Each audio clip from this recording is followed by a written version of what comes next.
Everyone, আসসালামু আলাইকুম। আশা করছি আপনারা সবাই অনেক অনেক ভালো আছেন। ফার্স্ট অফ অল, আজকে আমি একটা ডেজার্ট আইটেম বানাতে যাচ্ছি। এর জন্য আমাদের লাগবে দুধ, চালের গুঁড়া এবং মুগ ডাল। এক্ষেত্রে একটা বিষয় বলে রাখি, চালের গুঁড়ার পরিবর্তে এখানে সুজিও ইউজ করা যাবে, কোনো সমস্যা নেই। চালের গুঁড়া এবং মুগ ডালটাকে ব্লেন্ড করে আমি এখানে সরিয়ে রাখছি। প্রথমেই আমি দুধটাকে জাল করে নেব বেশ ভালো মতো।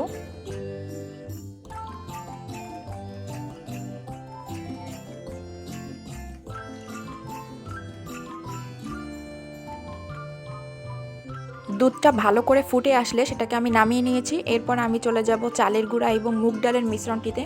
মুগ ডালের মিশ্রণটা আমি এখানে চুলায় বসিয়ে দিয়েছি। এটাকে এখন এই অবস্থাতেই নাড়তে থাকতে হবে। নাড়ার ঠিক মাঝে মাঝে 1 চামচ করে আমি দুধ ঢেলে দিয়েছিলাম, আর দিয়ে দিয়েছিলাম চিনি এবং স্বাদমতো লবণ। এটা একটা রুটির ডোয়ের মতো তৈরি হবে, তবে এটা অনেকটাই সফট হবে, খুব বেশি শক্ত করা যাবে না। ভিডিওতে দেখতে পাচ্ছেন এটা অনেকটাই সফট হয়েছে, মানে এটা হাতে লেগে যাবে এরকম একটা অবস্থা।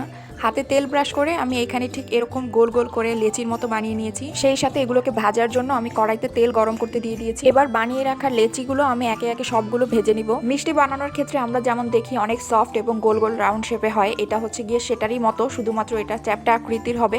আর যেহেতু এটা অনেক বেশি সফট, তাই এটাকে ভাজার সময় একটু সাবধানে ভাজতে হবে। পাকনামি করতে গিয়ে এটা ধরার সুবিধার্থে বা বিভিন্ন শেপ দেওয়ার সুবিধার্থে যদি ডোটাকে অনেক বেশি ড্রাই করে ফেলা হয়, সফটনেসটা যদি না থাকে, সেক্ষেত্রে এটা ডেজার্ট আইটেম না হয়ে, সফট না হয়ে অনেক বেশি ড্রাই হয়ে যাবে। তখন আপনার মনে হবে দুধে ভিজানো বিস্কিট খাচ্ছেন আপনি। সো এই বিষয়টা অবশ্যই মাথায় রাখতে হবে।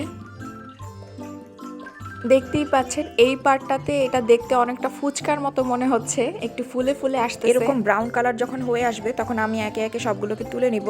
এরপর বাকি যেগুলো আছে সেগুলো আবার একে একে এটার মতো সেম প্রসেসে ভেজে নিব। আমরা যে তেলের পিঠা খাই, ওই তেলের পিঠা যখন ভাজা হয় তখন এই পিঠার গায়ে তেলটাকে এভাবে ছড়িয়ে দিলে পিঠা নাকি অনেক সুন্দর ফুলে ওঠে।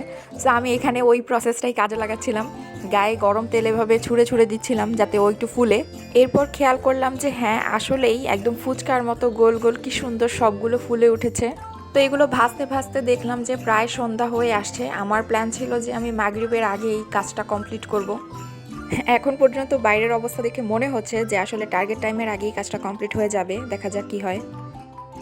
এনিওয়েজ, ভাজাভুজির কাজ একেবারে শেষ, দেখতেই পাচ্ছেন এখানে আমি সবগুলোকে সুন্দর করে ব্রাউন করে ভেজে নিয়েছি। এবার যাব আমি পরের ধাপে। বাকি যে দুধটুকু ছিল সেটাকে আমি এখন চুলায় বসিয়ে দিব, বেশ ভালো করে গরম করে নিয়ে এখানে আমি 3 থেকে 4টা এলাচ দিয়ে দিব সুন্দর স্মেল এবং টেস্টের জন্য।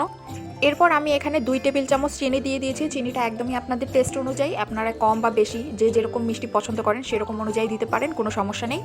চিনির ব্যালেন্সটা ঠিক রাখতে এখানে আমি দিয়ে দিয়েছিলাম সামান্য লবণ। চিনি এবং লবণ অ্যাড করার পর খুব বেশিক্ষণ জাল করার প্রয়োজন নাই। যখন এরকম গরম ধোঁয়া উঠতে থাকবে ঠিক তখনই আমি ভেজে রাখা বড়াগুলো এখানে একে একে ঢেলে দিব। পুরোপুরিভাবে ডেজার্টটা রেডি হতে কমপক্ষে 3 থেকে 4 ঘন্টা সময় লাগবে, যেহেতু আমি এটা সন্ধ্যার টাইমে বানিয়েছি। রাতে ডিনার পর্যন্ত এটা রেস্টে থাকবে, আশা করছি ততক্ষণে এটা রেডি হয়ে যাবে। সো ফাইনালি আমার ডেজার্ট রেডি। আপনাদের বোঝার সুবিধার্থে আমি সামান্য একটু কেটে দেখাচ্ছি। দেখে নিশ্চয়ই বুঝতে পারছেন এটা অনেকটাই সফট হয়েছে। আরও একটু বেটার টেস্টের জন্য আমি এখানে বাদাম কুচি অ্যাড করেছি। আমার এই ডেজার্টের ভিডিওটি আপনাদের কেমন লাগলো অবশ্যই জানাবেন। আজকে এই পর্যন্তই। সবাই ভালো থাকবেন, সুস্থ থাকবেন। আল্লাহ হাফেজ। Thanks for watching.